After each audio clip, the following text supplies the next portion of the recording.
Many people have problems with warts or skin tags. They are very annoying, and don't cause any pain, although sometimes they can be irritated, which could result with bleeding. Warts are an aesthetic problem, and many people, especially women, are willing to do anything to solve this problem. Skin tags are very similar to warts, and they occur at places where the skin folds, and areas where we sweat the most: armpits, face and neck.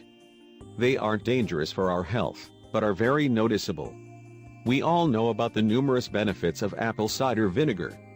Apple cider vinegar can treat or prevent numerous health conditions.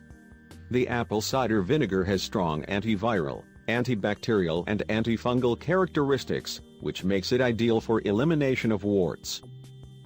The remedy: apply several drops of apple cider vinegar on a band-aid, and treat the wart or the skin tag topically. Clean the skin well before treating it with apple cider vinegar.